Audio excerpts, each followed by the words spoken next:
Alors, bonjour à tous. Nous nous retrouvons pour un nouvel enseignement de notre thématique l'homme naturel et l'homme spirituel en Christ. Donc là, c'est le cinquième enseignement. Le quatrième, c'était comprendre les forteresses. Et donc, on va voir aujourd'hui comment renverser les forteresses de l'âme. Donc, ce sera un petit peu plus consistant, un peu plus long que d'habitude. Donc là, on va le voir en quatre parties. On va voir la première partie, donc la conquête du Saint-Esprit. La deuxième partie, la conquête de la terre promise par Josué. Troisième partie, la reconstruction des murailles par Néhémie. Et quatrième partie, renverser nos forteresses. Donc en fait, on va s'inspirer de certains passages des Écritures pour faire le parallèle entre les forteresses naturelles et les forteresses au niveau de l'âme. Voilà donc la première partie, donc la conquête du Saint-Esprit. Donc, pour rappel, je pense que maintenant vous connaissez le verset par cœur. Voilà, donc dans 1 Thessaloniciens, chapitre 5, verset 23. Que le Dieu de paix vous sanctifie lui-même tout entier et que tout votre être, l'esprit, l'âme et le corps, soit conservé irrépréhensible lors de l'avènement de notre Seigneur Jésus-Christ. Voilà. Donc maintenant, vous connaissez parfaitement bien ce thème. Donc l'être humain est tripartite. Il est esprit, il a une âme et il vit dans un corps. Voilà. Et donc on a vu un enseignement qui s'appelait esprit, âme et cœur. Et on situe le cœur vraiment au centre de l'être humain. Voilà, et donc on le situe entre l'âme et l'esprit. Donc, lorsque quelqu'un donne sa vie à Christ, Christ vient vivre dans cette personne par son esprit et il établit sa résidence à un endroit spécifique. C'est dans l'esprit, en fait. Donc, l'esprit qui était spirituellement mort, voilà, comme dans un coma, à cause de la séparation d'avec le Créateur, lorsque maintenant le Saint-Esprit vient dans l'esprit, la présence du Saint-Esprit donc recrée l'esprit, et donc l'esprit est recréé, régénéré. C'est ce que la Bible appelle la nouvelle naissance. Donc la nouvelle naissance est quelque chose qui se passe sur le plan spirituel. Voilà.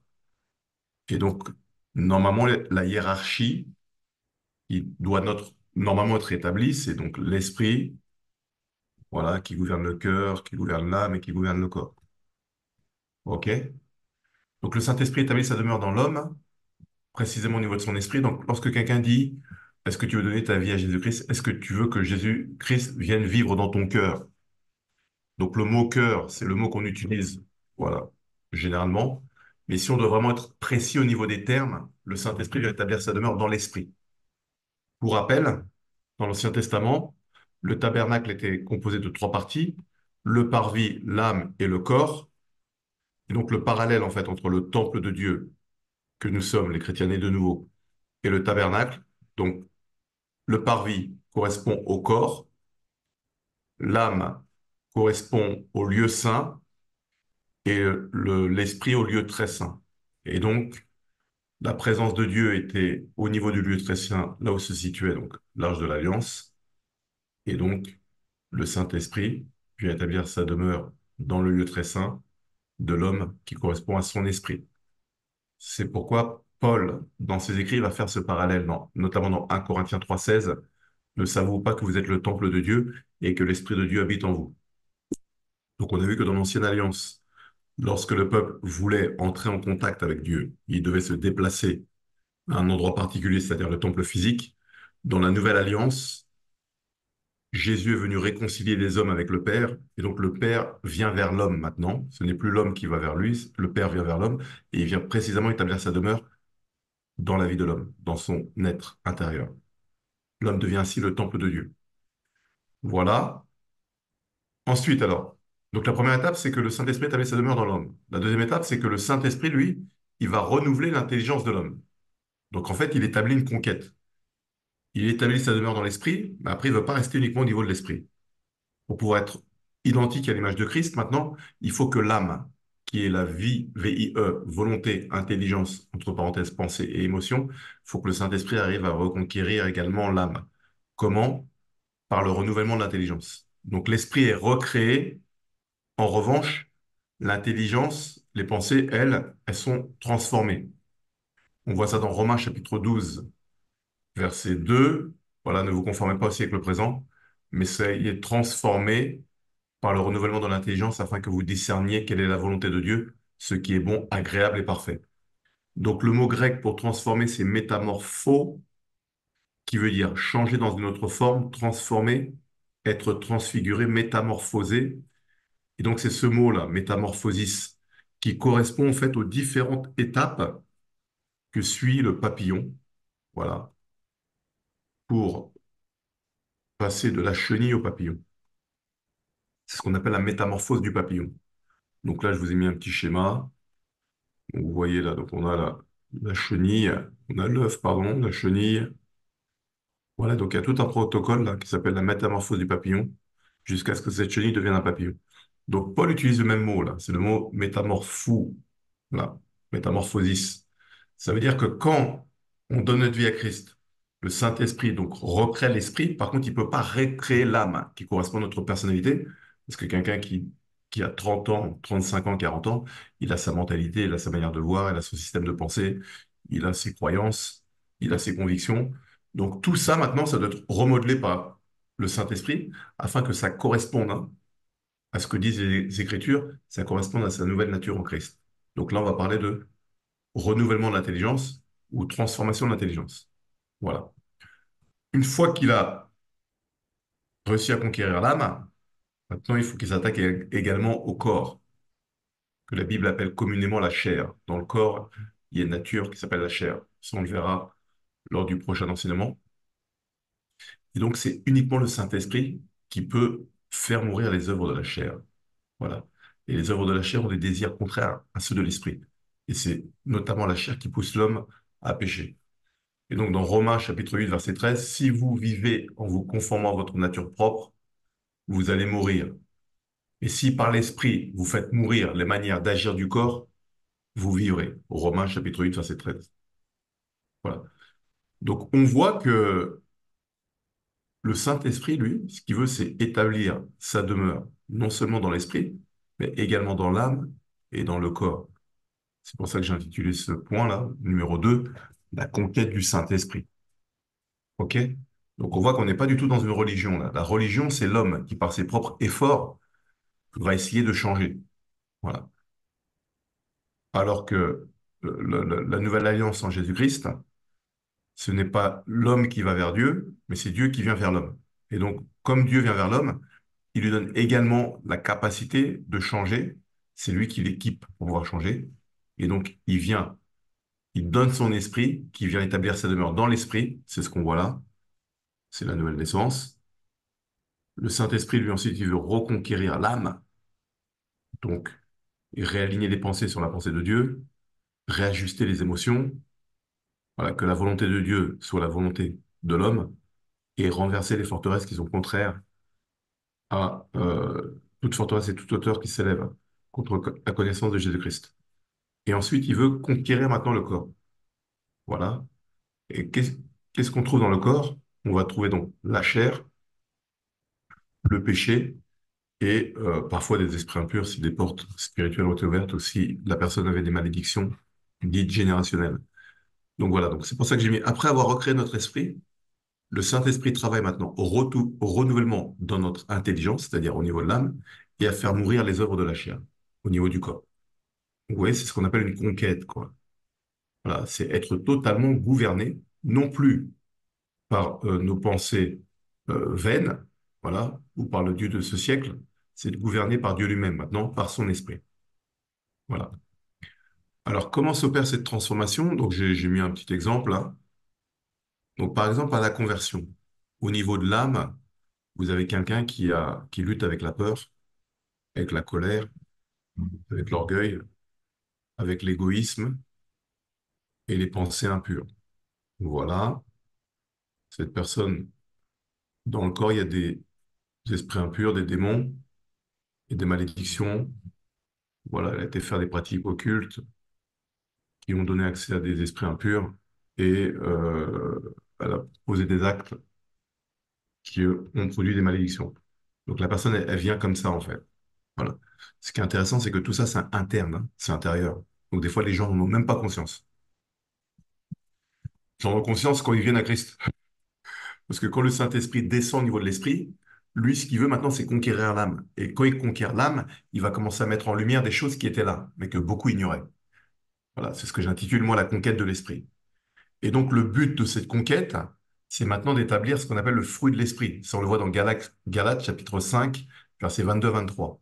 Or, le fruit de l'esprit, c'est l'amour, la joie, la paix, voilà, la bonté, la bienveillance, la patience, la maîtrise de soi, la douceur, la fidélité. Donc là, par exemple, au niveau de l'âme, voilà, le Saint-Esprit va commencer à déverser l'amour, car l'amour de Dieu est déversé dans nos cœurs par le Saint-Esprit qui nous a été donné. Il va établir la paix, voilà. Donc la peur va être remplacée par la paix. Il va mettre la joie, il va mettre la patience, et les pensées impures vont être remplacées par des pensées pures. Voilà. Et donc, il va se charger de nettoyer le corps, c'est-à-dire en chassant les intrus, les squatteurs. Et donc là, on a, avant Christ, une personne qui est dominée par la chair, et après Christ, voilà, après la maturité spirituelle, hein, parce que c'est pas automatique, on voit que c'est un process.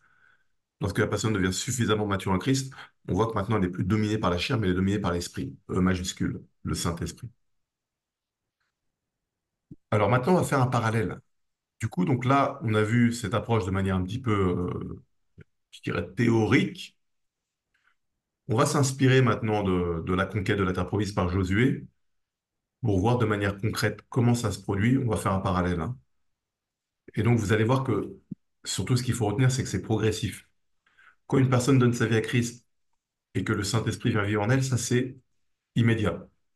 Par contre, le renouvellement des pensées, la transformation de l'âme, le réalignement de la volonté, tous ces ajustements, c'est progressif, en fait.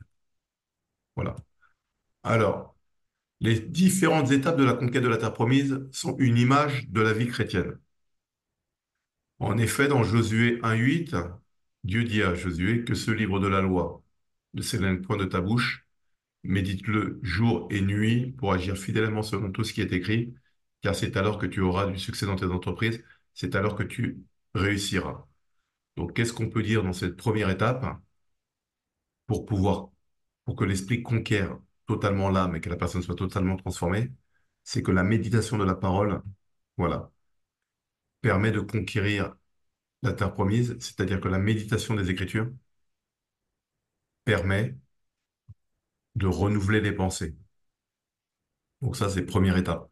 Donc une personne qui veut être transformée à l'image de Christ, elle peut pas occulter le fait de ne pas lire la Bible, en fait. C'est la lecture et la méditation des Écritures, le fait de repasser les Écritures, qui vient faire tomber des forteresses, réaligner nos pensées sur celles du Père, voilà, et réajuster tout un tas de choses au niveau de la personnalité.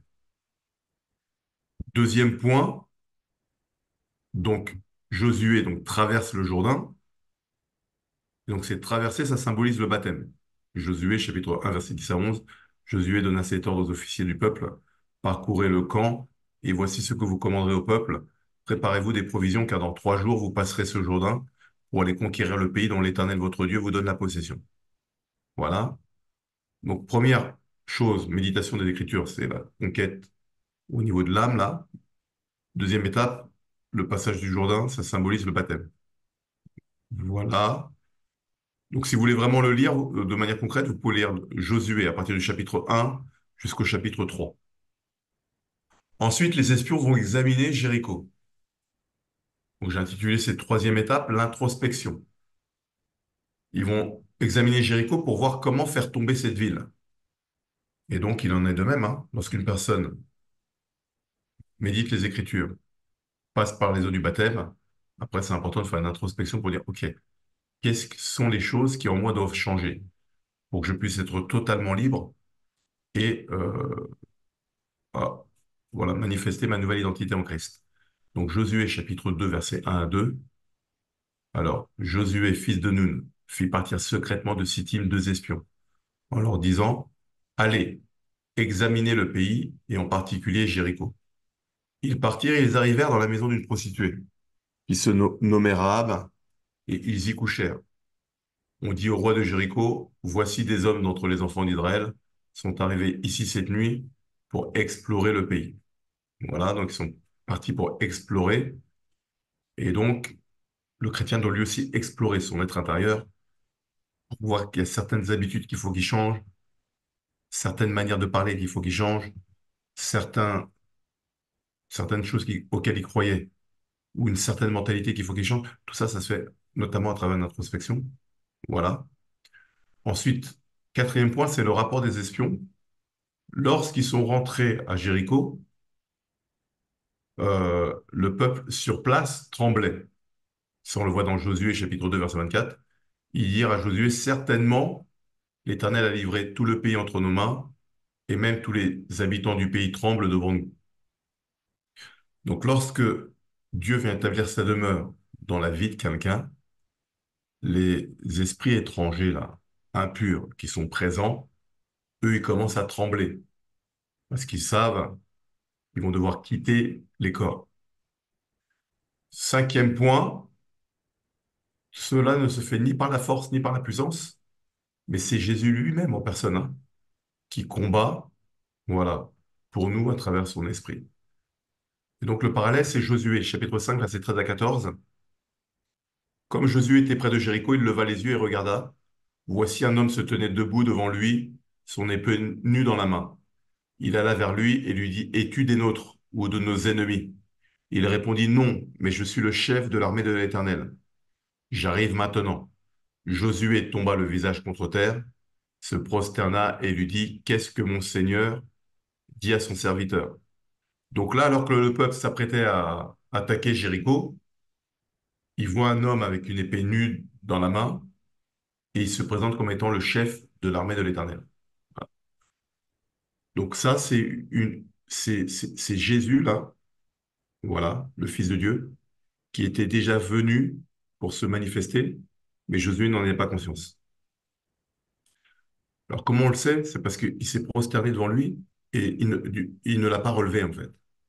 Alors que vous noterez qu'à chaque fois qu'un homme, que ce soit Daniel ou d'autres, se prosternait devant un ange, l'ange le relevait en disant non, je suis comme toi, relève-toi. Mais quand c'est Dieu, il dit enlève tes chaussures et prosterne-toi. C'est ce qui s'est passé également avec Moïse lorsqu'il se retrouve devant le buisson ardent. Sixième étape, l'effondrement des murailles de Jéricho. Donc là, c'est Dieu qui leur a donné la stratégie, le mode opératoire pour que ces murailles puissent tomber. Ça, on le voit dans Jéricho, non, pardon, dans Josué chapitre 6, versets 1 à 5. Jéricho était fermé, barricadé devant les enfants d'Israël. Personne ne sortait, personne n'entrait. L'Éternel dit à Josué, vois, je livre entre tes mains Jéricho et son roi, ses vaillants soldats. Faites le tour de la ville, vous tous les hommes de guerre. Faites une fois le tour de la ville.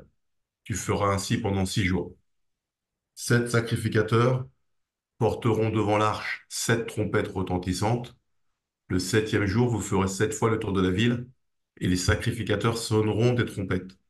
Quand ils sonneront de la corne retentissante, quand vous entendrez le son de la trompette, tout le peuple poussera de grands cris, alors la muraille de la ville s'écroulera, et le peuple montera, chacun devant soi. Donc là, ils reçoivent le mode opératoire,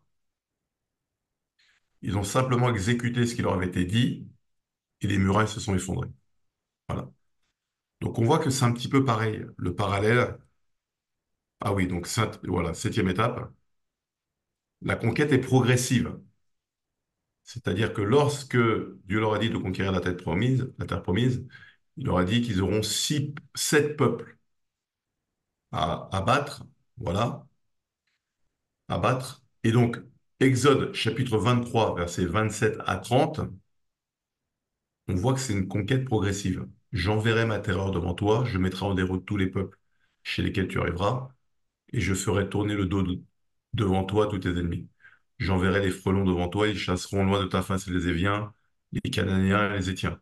Je ne les chasserai pas en une seule année, loin de ta face, de peur que le pays ne devienne un désert et que les bêtes des champs ne se multiplient contre toi. Je les chasserai peu à peu loin de ta face, jusqu'à ce que tu augmentes en nombre et que tu puisses prendre la possession du pays. Voilà. C'est la raison pour laquelle, des fois, lorsqu'il y a des personnes qui viennent et qui ont des pratiques occultes, hein, aller voir des voyances, des voyants, médiums, hypnose, voyage astro, euh, access bar, reiki, magnétisme, euh, New Age, ésotérisme, voilà, franc-maçonnerie, rose-croix, voilà, toutes ces pratiques-là qui ouvrent la porte à ce qu'on appelle des entités spirituelles, voilà, auxquelles j'ajoute également les relations sexuelles qui ouvrent la porte également à des entités spirituelles. Donc vous pouvez avoir quelqu'un donc, qui vient et qui en lui a X esprits impurs qui sont rentrés à travers des pratiques ésotériques, occultes, à travers des relations sexuelles ou à travers même le fait de prendre de la drogue, consommer de la drogue. Voilà, la ayahuasca, toutes ces choses-là, ça ouvre des portes en fait. Voilà. Du coup, quand cette personne vient à Christ, on voit les différentes étapes là. Mais parmi l'une de ces étapes maintenant, c'est ce que je vais appeler, voilà, un peu trivialement, le nettoyage du corps physique, chasser les esprits impurs. Dans certains cas, c'est immédiat. Dans d'autres cas, ça prend du temps. Mais là, ce qui est intéressant, c'est qu'on voit, je ne les chasserai pas en une seule année loin de ta face, de peur que le pays ne devienne un désert et que les bêtes des champs ne se multiplient contre toi. Je les chasserai peu à peu loin de ta face, jusqu'à ce que tu augmentes en nombre et que tu puisses prendre possession du pays. C'est-à-dire que parfois, lorsque les esprits partent, ça va se faire de manière progressive et ça permet également à la personne de mûrir spirituellement parce que lorsqu'ils vont essayer de revenir, comme cette personne sera suffisamment mature spirituellement, elle sera en capacité maintenant de les bloquer. Voilà. Et de ne plus leur donner un accès. Alors, leçon à retenir de la conquête de Josué, la parole de Dieu contribue à la transformation de notre âme. Une introspection est nécessaire pour prendre conscience du travail à effectuer. Les esprits impurs tremblent parce que Jésus combat pour nous. Jésus, par son esprit, fait tomber les forteresses dans nos vies et la transformation de l'âme s'effectue de manière progressive. Voilà. Alors, troisième partie. Maintenant, on va voir à partir du livre de Néhémie, qui s'est attelé à reconstruire les murailles de Jérusalem. On va faire un parallèle, nous, sur notre thème, les forteresses. Donc, on a bien vu que au départ, hein, quelqu'un qui donne sa vie à Christ, le Saint-Esprit vient vivre dans son esprit est immédiatement recréé. Donc le Saint-Esprit est dans l'esprit. Là, on vient de voir maintenant qu'il a besoin de conquérir l'âme. Et on a vu que cette conquête se faisait de manière progressive. Voilà. Et lors de cette conquête, il va notamment faire tomber les forteresses. C'est-à-dire, il va renverser toute hauteur, tout raisonnement qui s'élève contre la connaissance de Jésus-Christ et amener toutes nos pensées captives à l'obéissance de Jésus-Christ. Ça, c'est 2 Corinthiens, chapitre 10, versets, allez, 3 à 5. Voilà. Ensuite, il faut reconstruire maintenant des murailles. C'est-à-dire, il faut reconstruire des forteresses qui s'appuient sur la vérité, sur la parole. Donc, on va le voir, ça, en s'inspirant des reconstructions, de la reconstruction des murailles de Jérusalem. Alors, bon, juste pour notre culture générale et pour bien comprendre le contexte, Esdras, donc c'est l'auteur du livre d'Esdras et de Néhémie, voilà, qui, selon les théologiens, ne formaient au départ qu'un seul livre. Donc, vous avez le livre d'Esdras et de Néhémie qui se suivent. Ils sont dans l'Ancien Testament. Voilà, ce sont les petits prophètes. Et ils se suivent, hein. Donc, vraisemblablement, Esdras serait l'auteur des 2 livres, donc du livre d'Esdras et de Néhémie. Donc, le livre d'Esdras relate la reconstruction du temple. Donc, ça, c'est la première étape. Et le livre de Néhémie relate la reconstruction des murailles. Donc, moi, j'ai établi un parallèle, on fait un parallèle. Reconstruction du temple. Donc, c'est le processus identique pour le croyant-né de nouveau. Lorsque quelqu'un donne sa vie à Christ, il devient le temple du Saint-Esprit, donc c'est la première étape. Et ensuite, reconstruction des murailles, deuxième étape. Donc, il doit renverser les forteresses, voilà, qui s'élèvent contre la connaissance de Jésus-Christ pour en bâtir de nouvelles. 2 Corinthiens, chapitre 10, versets 4 à 5. Donc le livre d'Esdras, lui, il relate la reconstruction du peuple. Voilà, donc dans Esdras 6,15, la maison fut achevée le troisième jour du mois d'Adar, dans la sixième année du règne de Darius. Et donc Wikipédia nous dit que alors, les travaux de construction du temple de Jérusalem ont cessé sous Artaxerxès I. Donc ça c'est Esdras 4,23. Et ont repris en moins 421 sous Darius II. Ça, on le voit dans Esdras 4,24. Et la reconstruction du deuxième temple a été terminée la sixième année du règne de Darius II, en moins 417.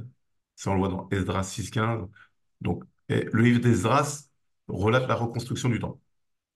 Ok, donc, lorsque quelqu'un vient à Christ, Saint-Esprit établit sa demeure en lui, il devient le temple de Dieu. Ok?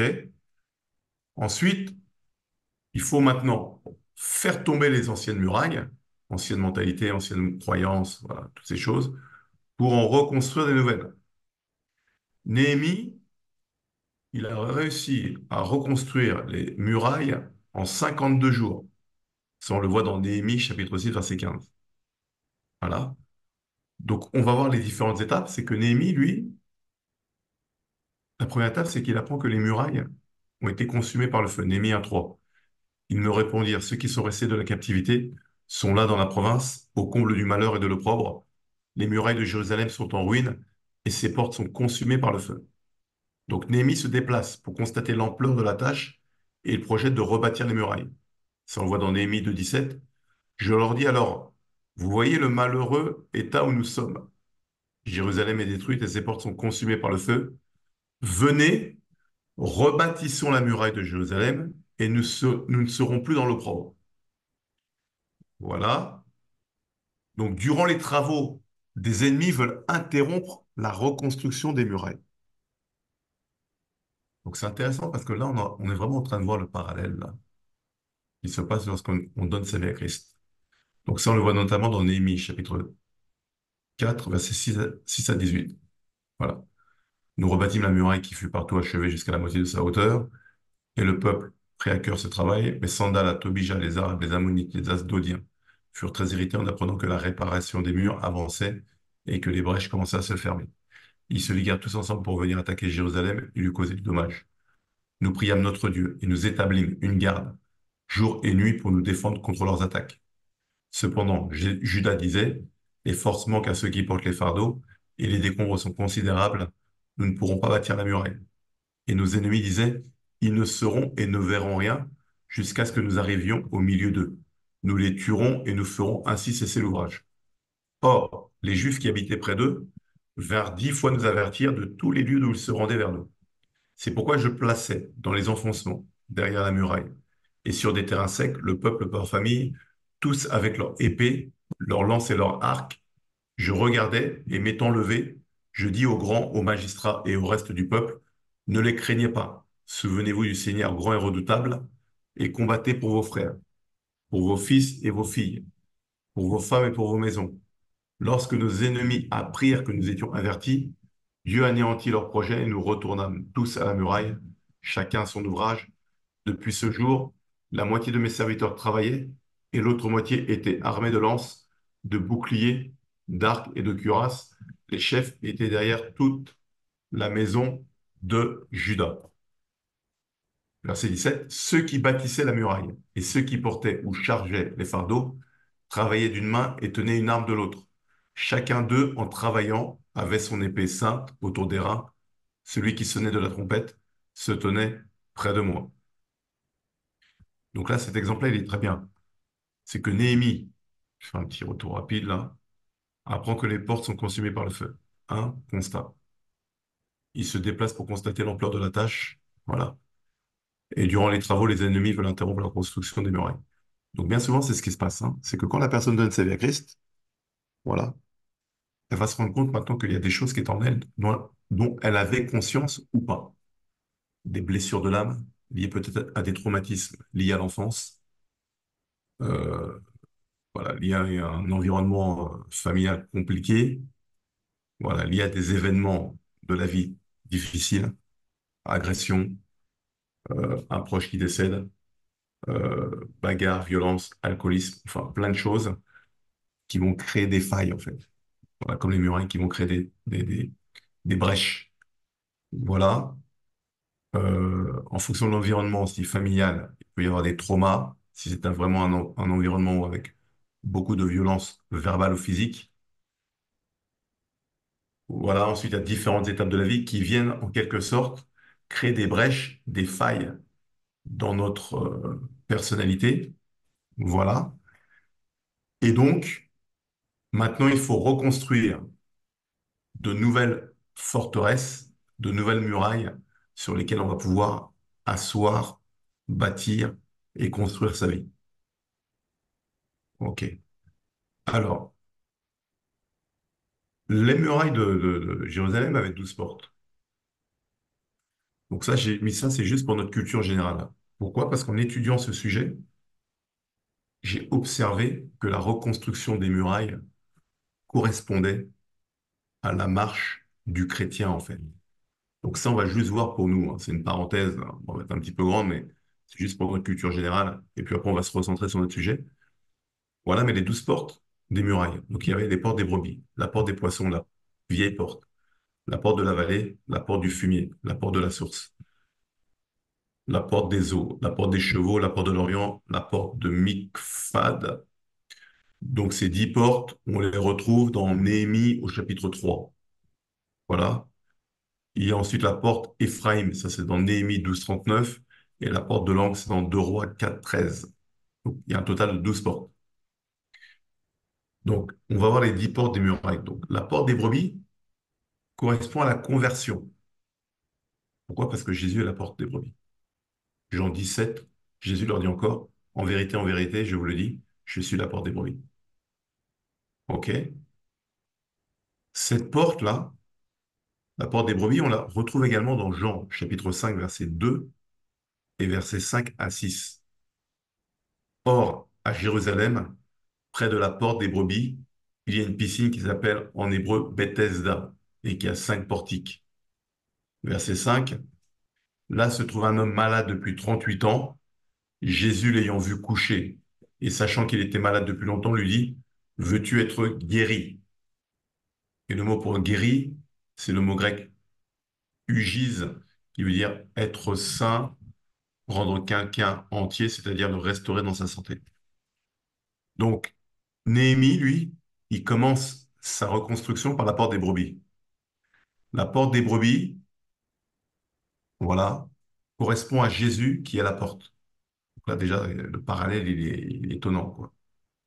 La première porte, c'est la porte des brebis, et Jésus est la porte des brebis. Voilà, Jean 17. La deuxième porte, c'est la porte des poissons. Et cette appellation nous fait penser aux apôtres qui au départ étaient des pêcheurs, et Dieu leur a dit, Jésus leur a dit, pardon, notamment dans Marc, je crois que c'est chapitre 3, je ferai de vous des pêcheurs d'hommes. Et donc, Matthieu 4:19, Jésus leur dit, suivez-moi, je vous ferai pêcheurs d'hommes.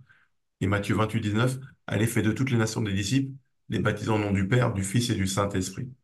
Donc, deuxième porte, c'est que celui qui passe par la porte des brebis, lac, première étape, il est appelé à être un témoin de Christ, c'est-à-dire à son tour d'être un pêcheur d'hommes.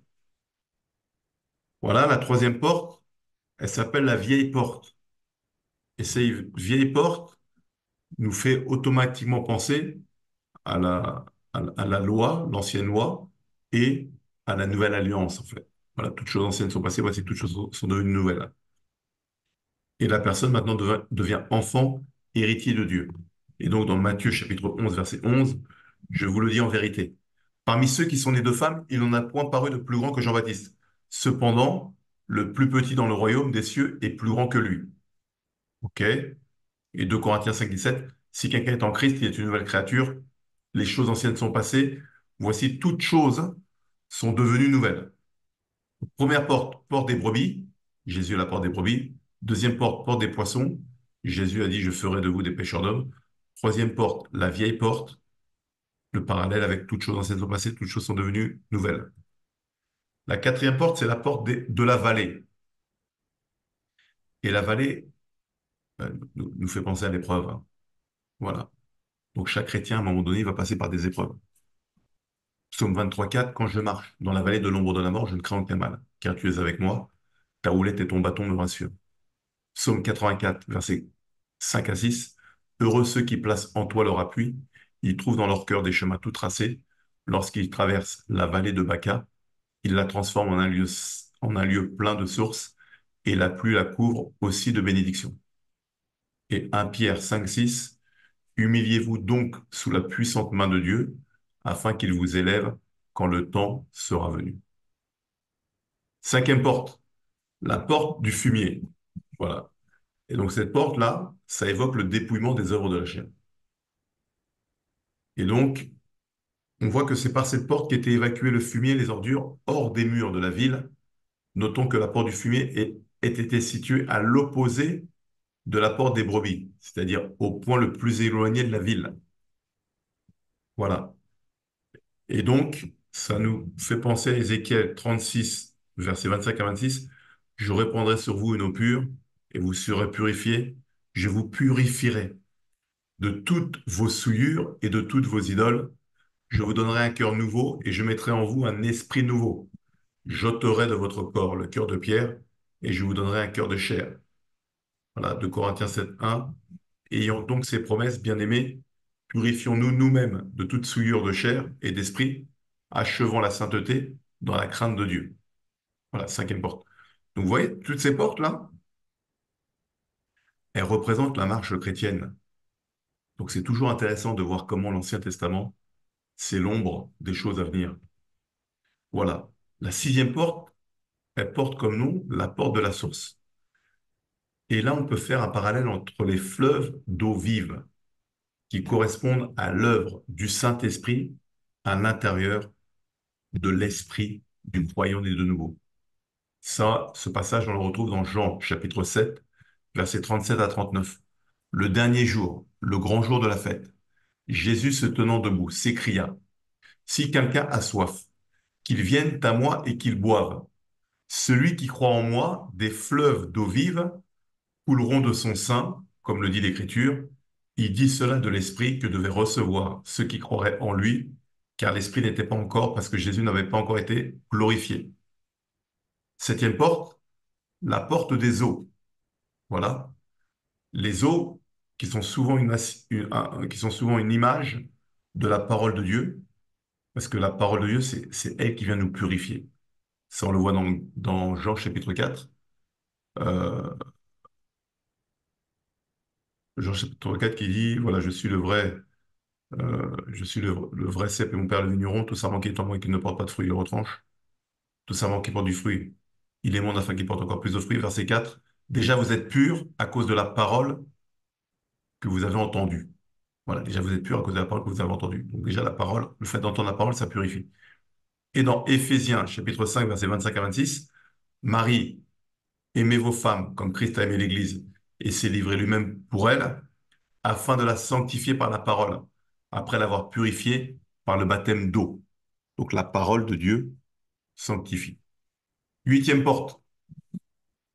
Elle porte ce nom, elle porte comme nom la porte des chevaux.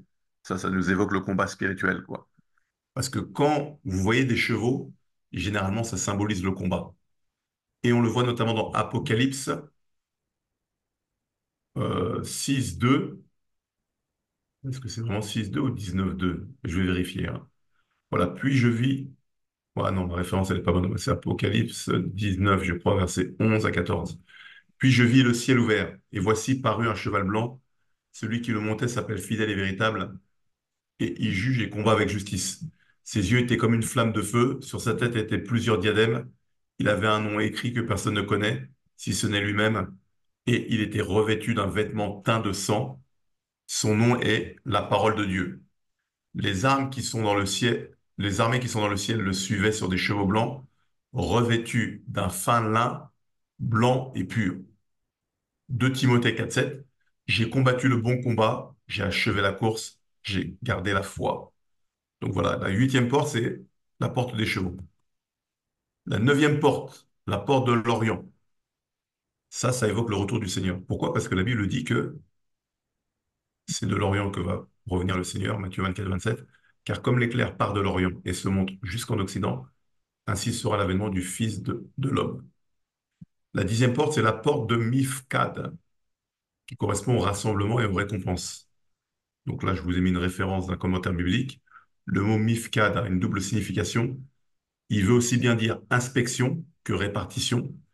Par une inspection, nous comprenons un terme militaire, le rassemblement d'une troupe, dans le but d'un contrôle de l'équipement, tandis que répartition suggère la pensée de la répartition équitable d'une rétribution, telle que nous la trouvons en Apocalypse 22, 12. Voici, je viens bientôt, et ma récompense est avec moi, pour rendre à chacun selon que sera son œuvre.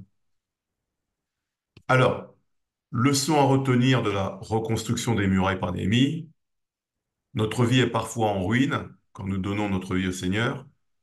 Voilà, on voit le parallèle avec les murailles de Jérusalem sont en ruine et ses portes sont consumées par le feu.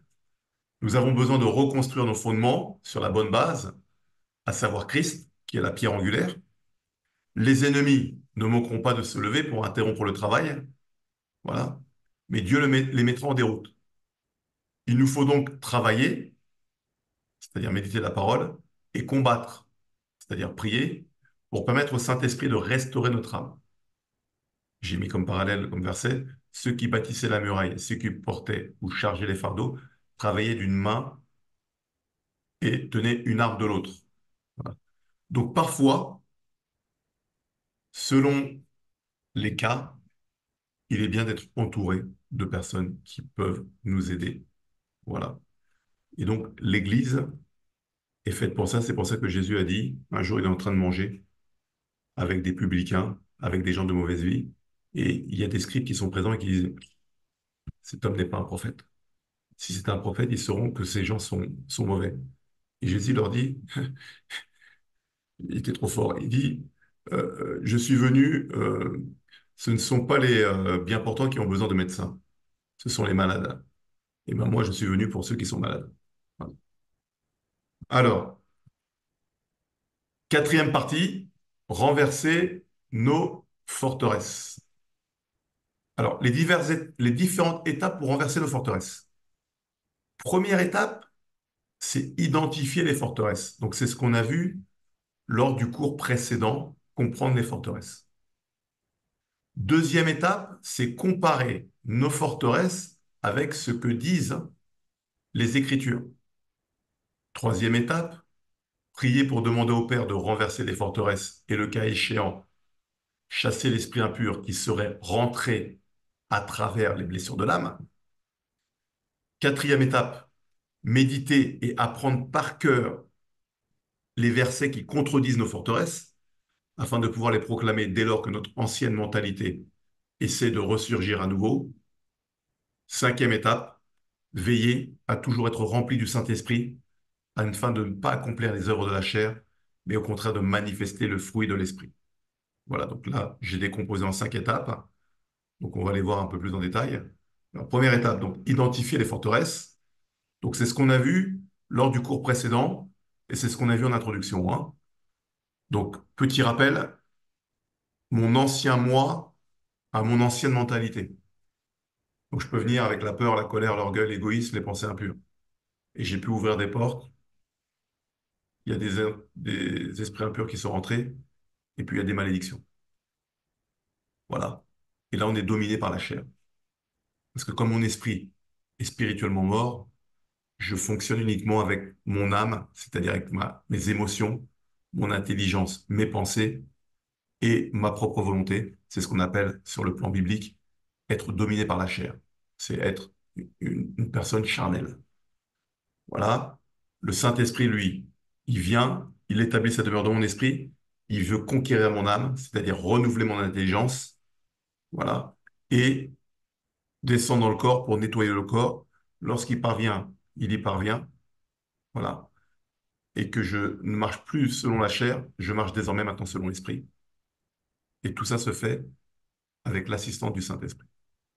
OK. Donc la mise en lumière de nos forteresses consiste à comparer ce que nous estimons être juste avec ce que dit la Bible.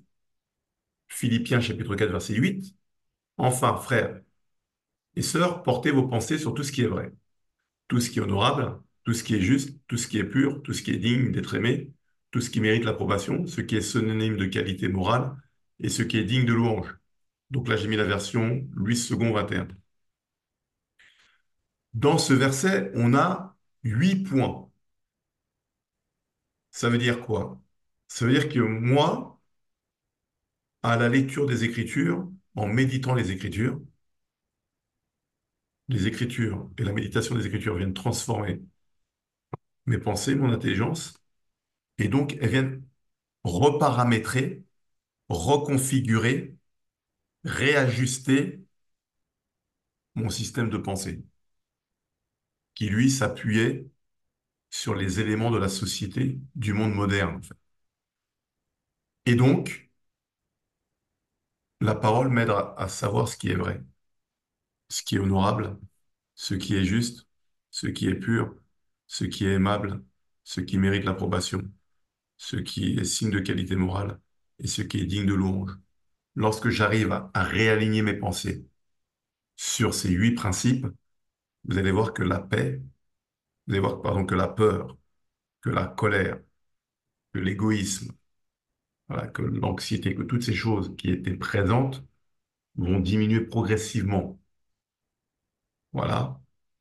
Simplement en réajustant mes pensées sur la parole.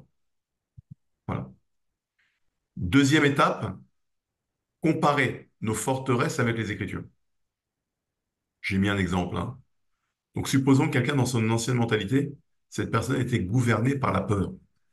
Donc, toute sa vie, elle a vécu des événements difficiles et c'est une personne qui est constamment angoissée, constamment dans la peur. Et donc, ça crée en elle une forteresse de peur.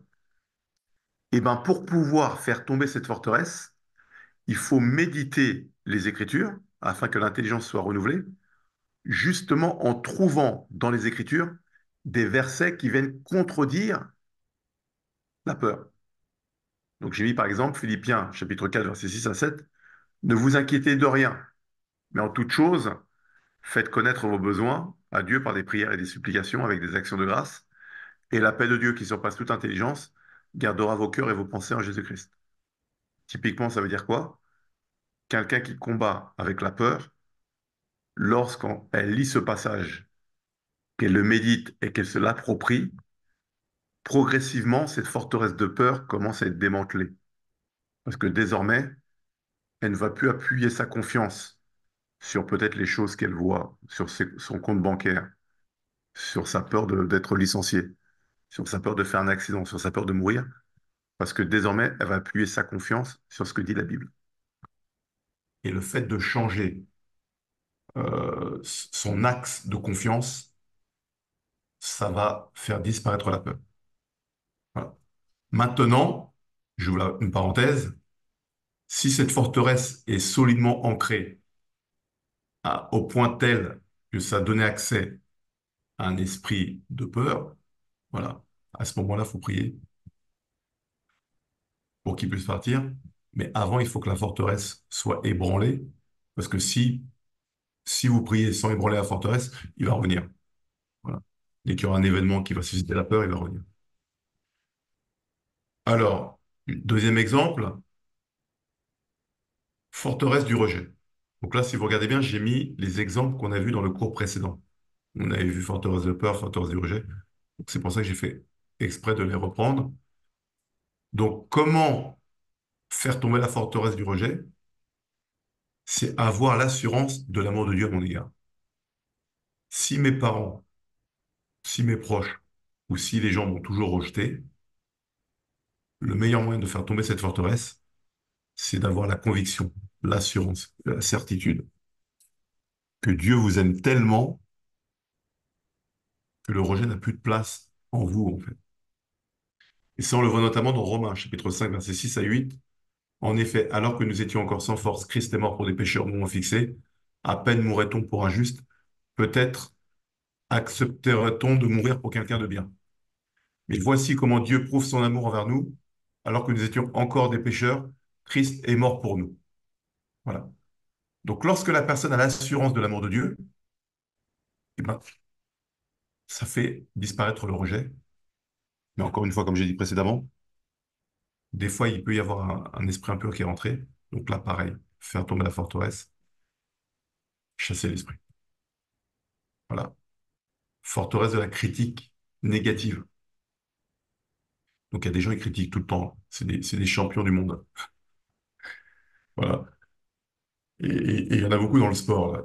Et comme on va bientôt avoir les Jeux Olympiques, voilà, vous verrez des gens qui sont assis devant leur télé et ils vont critiquer les sportifs comme si eux, ils font mieux qu'eux.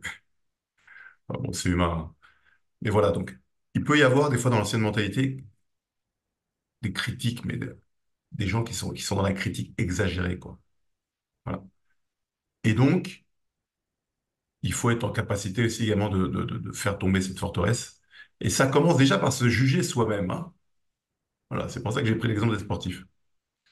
Et donc, dans Matthieu chapitre 7, versets 2 à 5, voilà, probablement que vous connaissez ce passage, puisque même les non-croyants le connaissent. Car on vous jugera de la même manière que vous aurez jugé, et on utilisera pour vous la mesure dont vous vous serez servi. Pourquoi vois-tu la paille qui est dans l'œil de ton frère, et ne remarques-tu pas la poutre qui est dans ton œil? Ou comment peux-tu dire à ton frère, laisse-moi enlever la paille de ton œil, alors que toi, tu as une poutre dans le tien? Hypocrite, enlève d'abord la poutre de ton œil, et alors tu verras clair pour retirer la paille de l'œil de ton frère. Voilà. Autre forteresse, c'est la forteresse de la colère. Donc, comment faire tomber cette forteresse? En méditant les Écritures. Les Écritures viennent renouveler mon intelligence et m'aident dans la maîtrise de soi. Voilà.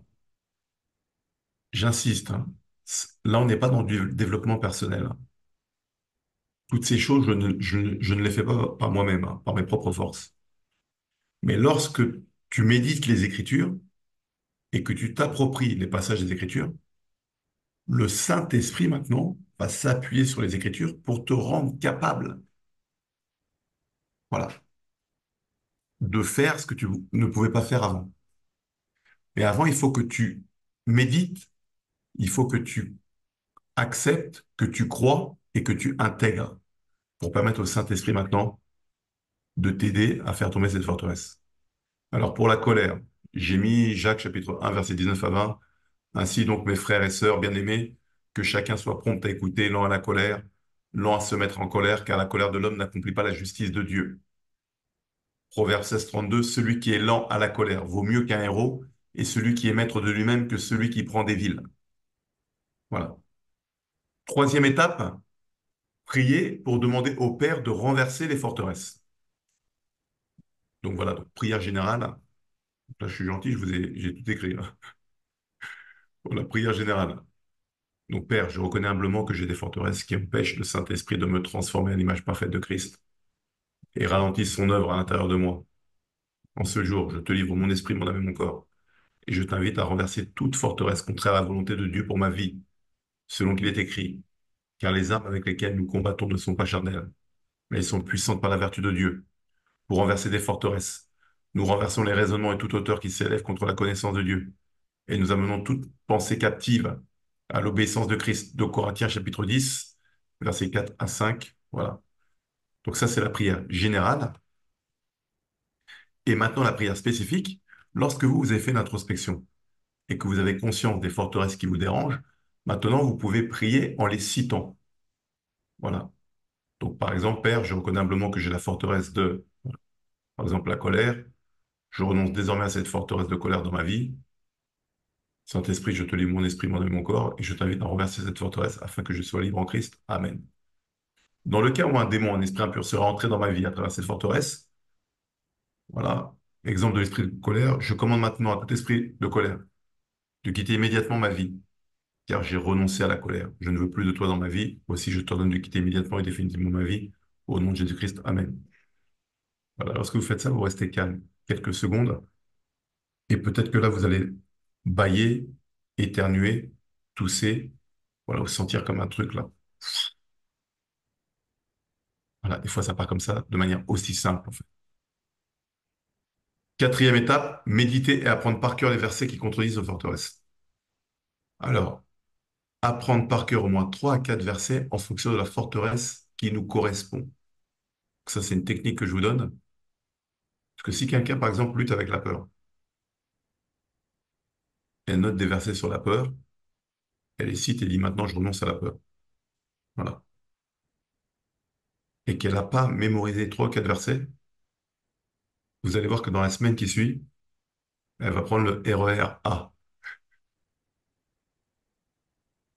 à la Défense pour aller à Châtelet.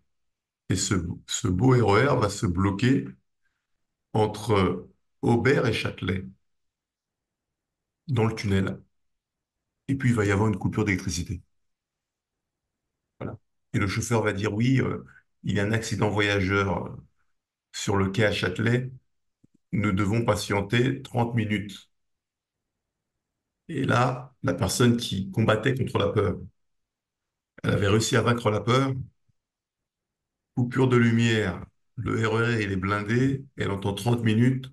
Le cœur, il commence à battre la chamade. La peur, elle commence à revenir. L'angoisse, elle commence à se réinstaller. Et elle n'a pas les armes, en fait. Mais si là, elle a mémorisé les versets, elle dit non, je m'inquiète donc de rien, mais en toute chose, je fais connaître mes besoins par des prières, des supplications avec des actions de grâce. Et l'appel de Dieu qui surpasse toute intelligence, garde mon cœur et mes pensées, Jésus-Christ. Là, maintenant, elle a ses armes, elle peut déclarer la parole. Et quand elle déclare la parole, elle voit qu'à chaque fois qu'elle déclare, la peur recule. Qui voulait saisir la peur recule. Voilà, et bam, le RER, il repart. Il dit, ah, j'ai remporté une victoire. Parce que la personne a mémorisé les versets. OK? Cinquième étape, être rempli du Saint-Esprit. Voilà. Lorsqu'on est rempli du Saint-Esprit, on marche par l'Esprit. Lorsqu'on n'est pas rempli du Saint-Esprit, on marche par la chair. Voilà. Donc j'ai mis le passage de Galates, chapitre 5, versets 16 à 25. J'ai mis la version second 21. Ça, c'est un petit peu plus clair, parce que certains ne sont pas habitués avec l'expression de la chair.